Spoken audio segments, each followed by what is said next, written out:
Hi friends, எல்லாருக்கும் வணக்கம். Welcome back to my channel trade Pettai. So இன்றைக்கான வீடியோவில் நம்ம என்ன பார்க்க போகிறோம்னா, கோல்டு இடிஎஃப்னா என்ன, அது எப்படி ஒர்க் ஆகுது அப்படிங்கிறத பற்றி தான் நம்ம பார்க்க போகிறோம். ஏன்னா கோல்டு எப்பொழுதுமே ஃபிசிக்கலாக மட்டும்தான் வாங்கணுமா என்ன, நம்ம வந்து டிஜிட்டலாகவும் வாங்கலாம்.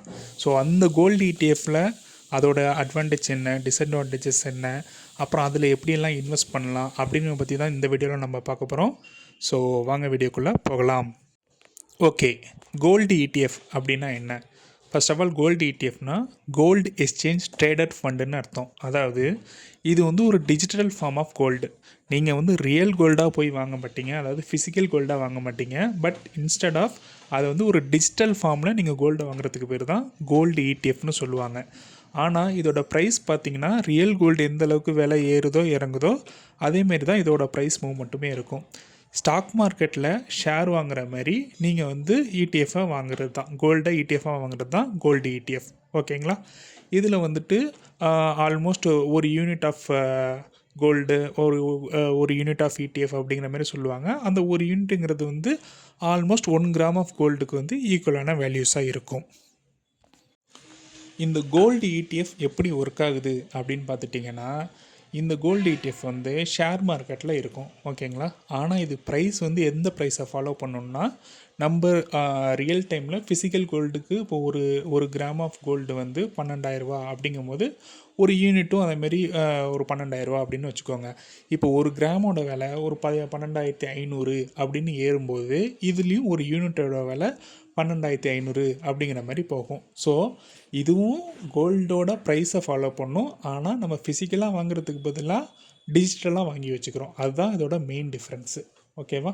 இதில் என்ன ஒரு அட்வான்டேஜ்னால், இந்த கோல்டு இடிஎஃப் எல்லாமே ஷேர் மார்க்கெட்டில் வரதுனால இது வந்து செபி ரெகுலேட் பண்ணுது. ஸோ வந்து ஃபுல் டிரான்ஸ்பரண்ட்டாக இருக்கும், நமக்கும் செக்யூரிட்டி இருக்கும். ஓகே, நான் இந்த கோல்டு இடிஎஃப்பை வாங்கி விற்கிறதுனால நமக்கு எதுவும் பெனிஃபிட் இருக்கா அப்படின்னு பார்த்தீங்கன்னா, எஸ், கண்டிப்பாக நிறையாவே அட்வான்டேஜஸ் இருக்குது. அதில் என்னென்னா, ஃபஸ்ட்டு ஒன்று வந்து no making charges. So physical கோல்டுன்னு எடுத்துக்கிட்டிங்கன்னா உங்களுக்கு வந்து எப்படியும் ஒரு 10லேருந்து 15% உங்களுக்கு வந்து செய்கூலி சேதாரம் அப்படின்னு மேக்கிங் சார்ஜஸ் இருக்கும். ஆனால் இதில் அதேமாரி எதுவுமே கிடையாது. செகண்ட் ஒன்று பார்த்துட்டிங்கன்னா பியூரிட்டி ப்ராப்ளம். நீங்கள் அந்த ஃபிசிக்கலாக வாங்குகிற கோல்டு வந்து உங்களுக்கு பியூரிட்டி மேலே கொஞ்சம் டவுட்டாக இருக்கலாம். ஆனால் இதில் வந்து அந்த பியூரிட்டியை பற்றின ப்ராப்ளமே கிடையாது.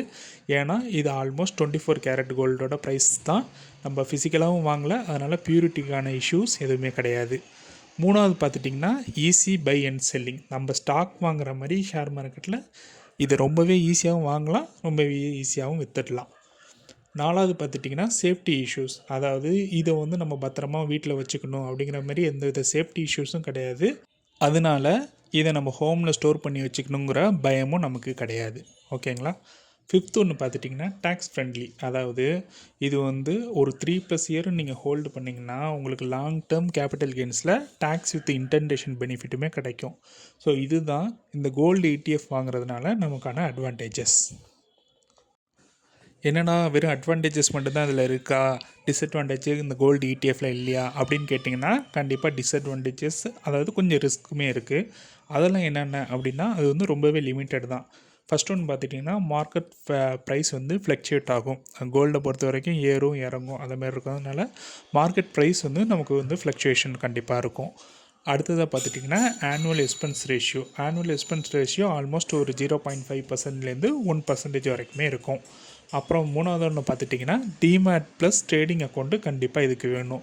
ஸோ உங்கள்கிட்ட டிமேட் அல்ல ட்ரேடிங் அக்கௌண்ட் இருந்தால் தான் நீங்கள் இந்த கோல்டு இடிஎஃப்பை வாங்கவோ விற்கவே முடியும். ஆனால் ஓவராலாக பார்க்கும்போது நம்ம ஃபிசிக்கலாக கோல்டை வாங்கி ஸ்டோர் பண்ணுறதை விட இது வந்து ரொம்பவே ஸ்மார்ட்டான இன்வெஸ்ட்மெண்ட்டாக இருக்கும். ஓகே, உங்கள் எல்லாருக்கும் இப்போ ஒரு டவுட் இருக்கலாம், இந்த கோல்டு இடிஎஃப்பை நம்ம எப்படி வாங்குறது விற்கிறது அப்படின்ட்டு.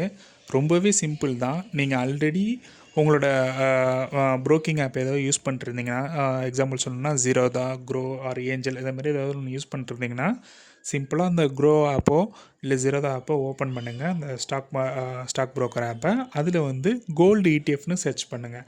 சர்ச் பண்ணினா உங்களுக்கு நிறைய லிஸ்ட் ஆஃப் கோல்டு இடிஎஃப் வரும். எக்ஸாம்பிள் சொல்லணுன்னா ஒரு Nippon gold ETF, HDFC gold ETF இப்படின்னு நிறையா வரும். அதில் உங்களுக்கு பிடிச்ச இடிஎஃப் எதில் உங்களுக்கு பண்ணால் நல்லதுன்னு தோணுதோ அதில் வந்து நீங்கள் ஒரு நார்மலாக ஷேர் வாங்குற மாதிரி எவ்வளோ யூனிட்ஸ் வாங்கணுமோ அவ்வளோ வாங்கிட்டு வச்சுக்கலாம். உங்கள் டிமாட் அக்கௌண்ட்டில் ஸ்டோர் பண்ணி வச்சுக்கலாம். So the process is very simple. Okay.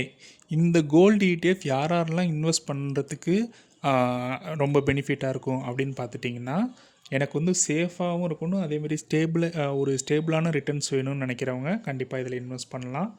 Long டேர்மில் எனக்கு வந்து வெல்த் கிரியேட் பண்ணணும் அப்படிங்கிறவங்க இதில் இன்வெஸ்ட் பண்ணலாம். 3வது பார்த்துட்டிங்கன்னா, ஃபிசிக்கல் கோல்டு வந்து எனக்கு வந்து பிரச்சனையாக இருக்குது, வீட்டில் வச்சுக்க முடியல, திருட்டு போயிடுமோன்னு பயமாக இருக்குது அப்படின்னு நினைக்கிறவங்க இந்த மாதிரி கோல்டு ETFல நீங்கள் இன்வெஸ்ட் பண்ணிக்கலாம். 4th பார்த்துட்டிங்கன்னா, போர்ட்ஃபோலியோவை டைவர்சிஃபை பண்ண வேண்டியவங்க. சில பேர் வந்திங்கன்னா ஸ்டாக்ஸ், மியூச்சுவல் ஃபண்டுன்னு வச்சுருப்பாங்க.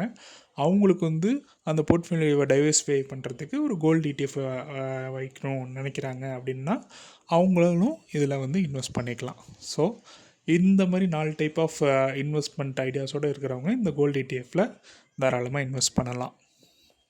ஸோ ஃப்ரெண்ட்ஸ், கோல்டு ETFன்னு சொன்னால் கண்டிப்பாக ஒரு modern, safe and smart way of investing in கோல்டுன்னு சொல்லலாம். உங்கள் போர்ட்ஃபோலியோலையும் கொஞ்சம் கோல்டு வந்து இன்வெஸ்ட்மெண்ட்டாக பண்ணுறது ரொம்பவே நல்லதாக இருக்கும். இந்த வீடியோ உங்களுக்கு பிடிச்சிருந்துச்சுன்னா லைக் பண்ணுங்கள், கமெண்ட் பண்ணுங்கள், அப்புறம் உங்கள் ஃப்ரெண்ட்ஸுக்கு ஷேர் பண்ணுங்கள். இந்த மாதிரி மோர் வீடியோஸ் பார்க்க ட்ரேட் பைட்டே சப்ஸ்கிரைப் பண்ணுங்கள். பாய்.